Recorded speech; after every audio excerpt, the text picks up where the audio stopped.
Friends, कैसे हैं आप? आई होप कि आप सब अच्छे होंगे। आज मैं इस वीडियो में आपको इंडियन हिस्ट्री से जो जीके के क्वेश्चंस हैं वो डिस्कस करूंगी आपके साथ। तो welcome to Dhamaal study government exam. चलिए फिर शुरू करते हैं।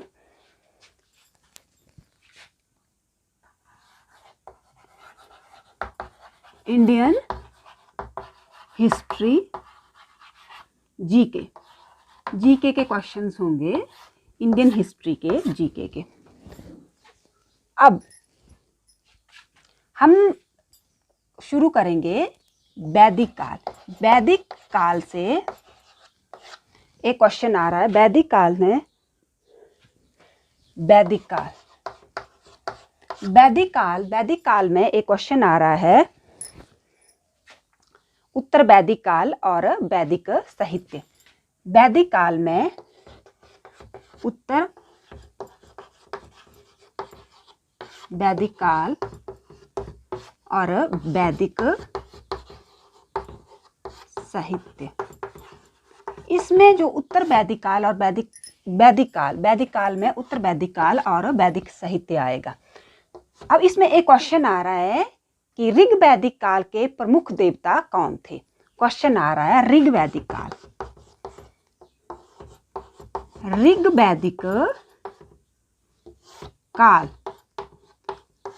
प्रमुख देवता कौन थे।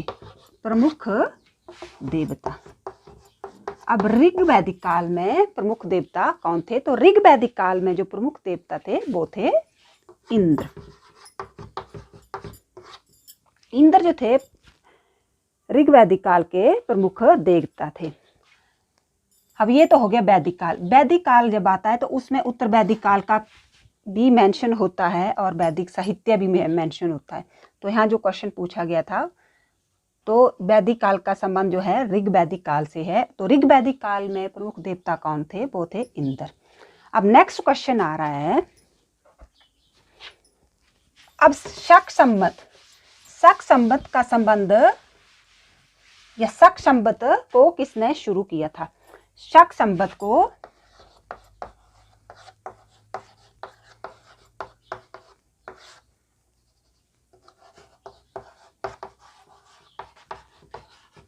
किसने शुरू किया?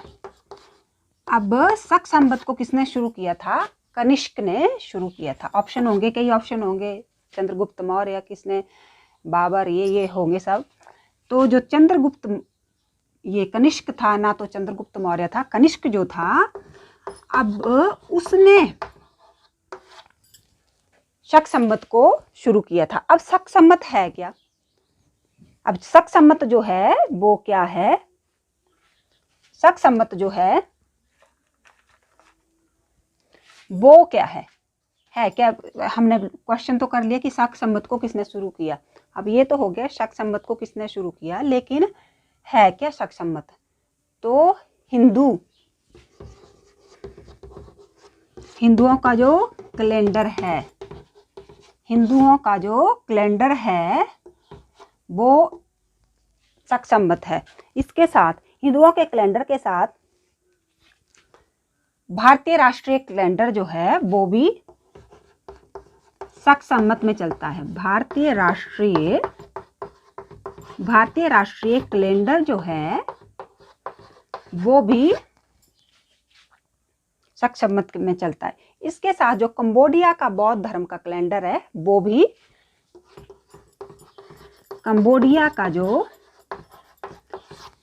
ये हमारे लिए यूज की चीज है कि कैलेंडर, हिंदू कैलेंडर में शक संवत को होता है। इसी तरह से भारतीय राष्ट्रीय जो कैलेंडर है वो भी शक संवत पे चलता है। लेकिन ये जो है कंबोडिया का जो बौद्ध धर्म का ये है, इसका भी पता होना चाहिए कि कहाँ कंबोडिया का जो बौद्ध धर्म है उसमें भी शक संवत, जो ये कैलेंडर, मतलब शक संवत उनके कैलेंडर में भी ये चीज होती है। तो ये हो गया कि ये क्लियर हो गया कि शक संवत है क्या। तो भारतीय राष्ट्रीय कैलेंडर है वो, उसमें भी शक संवत का यूज किया जाता है, और जो हिंदू धर्म का कैलेंडर है उसमें भी शक संवत को यूज किया जाता है। अब इसके साथ महमूद गजनवी पे हमने पहले क्वेश्चंस किए थे। तो महमूद गजनवी ने नगरकोट पर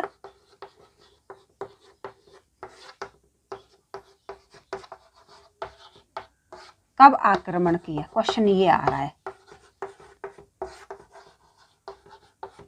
महमूद गजनवी ने नगरकोट पर कब आक्रमण किया? तो महमूद गजनवी ने नगरकोट पर जो आक्रमण किया था 1009 ईस्वी में किया था। इसी के साथ पिछले वीडियो में मैंने क्वेश्चन करवाया था आपको कि सोमनाथ के मंदिर पर चढ़ाई की थी। तो सोमनाथ के मंदिर पर आपको मैं फिर से रिपीट कर देती हूँ।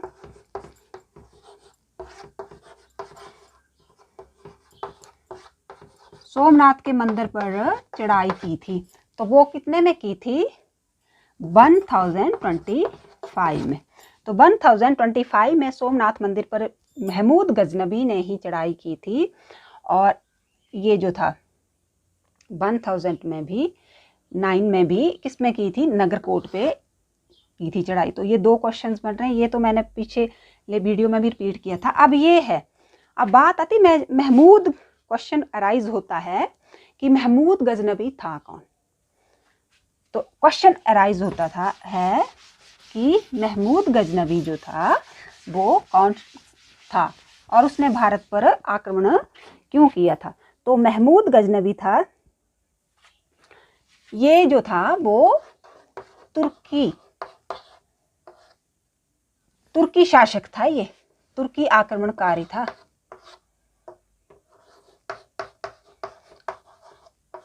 और ये था मुस्लिम शासक। ये जो था तुर्की आक्रमणकारी था और इसने भारत पर बहुत सारे आक्रमण किए। तुर्की आक्रमणकारी था, मुस्लिम शासक था और यही था पहला आक्रमणकारी जिसने भारत में मुस्लिम शासन की नींव रखी थी। तो ये तो हो गया कि ये तुर्की आक्रमणकारी था, मुस्लिम शासक था। अब इसके साथ ये भी क्लियर करना पड़ेगा, इसके जो शासनकाल में थे अलबरूनी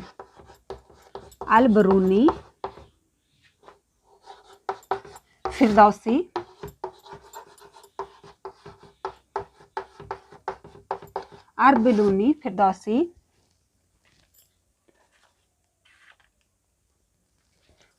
कुतबी, फारूकी, ये जो विद्वान थे इसके शासनकाल में थे और इसके दरबार में ये जो थे, ये सब जो थे विद्वान थे। और इन विद्वानों ने रचना की, किसी चीज से संबंधित इन्होंने रचनाएं की। तो किस किस चीज से संबंधित रचना की? अलबरूनी जो लिखी थी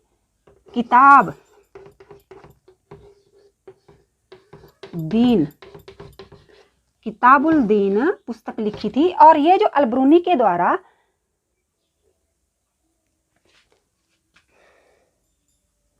किताबुल हिंद जो पुस्तक लिखी थी अलबरूनी ने, अब ये तो क्लियर हो गया कि अलबरूनी जो था वो तुर्की शासक जो था, ये महमूद गजनवी, उसके इसमें विद्वान था। अब इसने जो पुस्तक लिखी किताबुल हिंद, वो जो बताती है वो उस टाइम के भारतीय इतिहास, ये जो किताबुल हिंद किताब लिखी अलबरूनी ने, ये उस टाइम के भारत के क्या बताती है? भारत के इतिहास, भूगोल, राजनीति और संस्कृति के बारे में बताती है। और ये किताब किसने लिखी थी? अलबरूनी ने। इसके साथ जो अलबरूनी ने तो लिखी थी किताबुल हिंद, लेकिन जो फिरदौसी था वो भी इसी के शासनकाल में एक विद्वान था, ये हमने पीछे पढ़ा। तो फिरदौसी ने जो लिखी थी शाहनामा, ये कई बार क्वेश्चन आता है, बहुत बार आता है ये कि फिरदौसी की लिखी हुई पुस्तक या रचना कौन सी थी। तो फिरदौसी की लिखी हुई जो रचना थी वो थी शाहनामा। इसके साथ एक क्वेश्चन मैंने पिछले वीडियो में आपको करवाया था कि दो ऐसे शासक थे जिन्होंने अपनी आत्मकथा लिखी थी। तो हमने वो लिखा था, दो जो ऐसे शासक थे वो थे बाबर और जहांगीर। बाबर और जहांगीर जो थे वो दो ऐसे शासक थे। बाबर और जहांगीर जो थे वो दो ऐसे शासक थे जिन्होंने अपनी आत्मकथा लिखी थी। अब बाबर ने अपनी आत्मकथा लिखी थी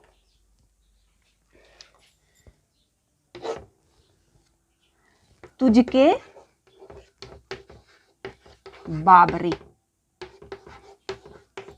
बाबरी लिखी थी बाबर ने। आप इसकी आत्मकथा का नाम था तुझके बाबरी, और ये किस में लिखी गई थी? तुर्की में। बाबर ने जो अपनी आत्मकथा लिखी थी तुझके बाबरी, वो लिखी थी तुर्की में। अब जहांगीर ने अपनी आत्मकथा जो लिखी थी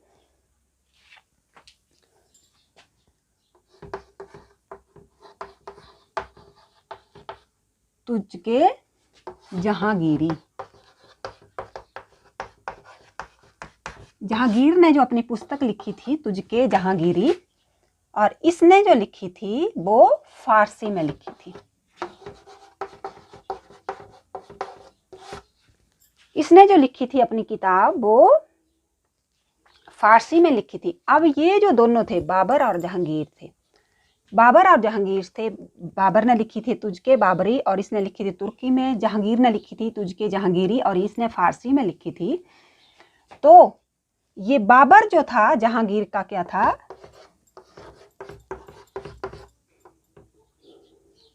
बाबर जो था जहांगीर का दादा था।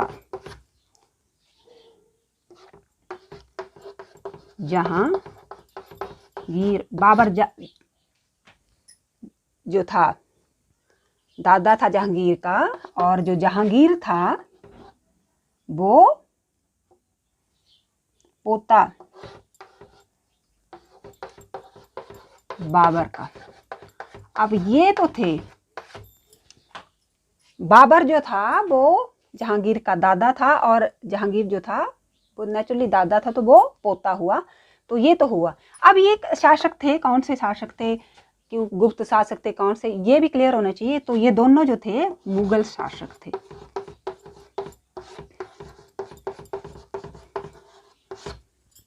अब इस चीज से आपको क्लियर हो गया होगा, क्योंकि इन दोनों ने, यही दो ऐसे शासक थे जिन्होंने आत्मकथा लिखी थी, बाबर और जहांगीर। और तुझके बाबरी तुझके जहांगीर, और ये तुर्की में लिखी थी इसने फारसी में लिखी थी, और दोनों मुगल शासक थे। बाबर दादा था, जहांगीर का वो पोता था। अब ये तो हो गया कि हमने जीके के क्वेश्चंस किए। कोई भी क्वेश्चंस आप करते हो तो सीधा एक क्वेश्चन नहीं उठाना, एक क्वेश्चन के साथ लिखना है। सम टाइम ये पूछे जाता है। अब यहाँ से ये क्वेश्चंस मैंने करवाए, इसी की में से कितने क्वेश्चंस बन जाते हैं। जैसे क्वेश्चन पूछा जाता है कि बाबर ने अपनी आत्मकथा या बाबर की आत्मकथा का नाम बताओ, तो वो है तुझके बाबरी। इसी तरह से क्वेश्चन अराइज होता है कि बाबर ने कौन सी ऐसी पुस्तक लिखी या किस भाषा में, जो उसने अपनी तुझके बाबरी लिखी थी तो किस भाषा में लिखी थी? वो लिखी थी तुर्की भाषा में। ये तो क्वेश्चन हो गया। और जो सम टाइम ये भी कि ऐसे मुगल शासक का नाम बताओ, या ऐसे दो मुगल शासकों के नाम बताए। ऑप्शन में दिया होगा बाबर जहांगीर, कोई और दिए होंगे। तो ऐसे दो मुगल शासकों के नाम बताओ जिन्होंने अपनी आत्मकथा लिखी थी। तो उसमें बाबर और जहांगीर होंगे दोनों, तो वो आप सही राइट आंसर होगा। इसी तरह से अब क्वेश्चन यहां से अराइज होगा कि जहांगीर ने अपनी आत्मकथा कौन सी भाषा में लिखी? तो इसने लिखी थी फारसी में।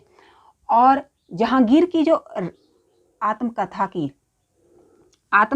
जो अब आत्मकथा थी ये इन्होंने दोनों ने आत्मकथा लिखी थी। तो जहांगीर की आत्मकथा का क्या नाम था? तुझके जहांगीरी। और इसने लिखी किस भाषा में थी? वो है फारसी।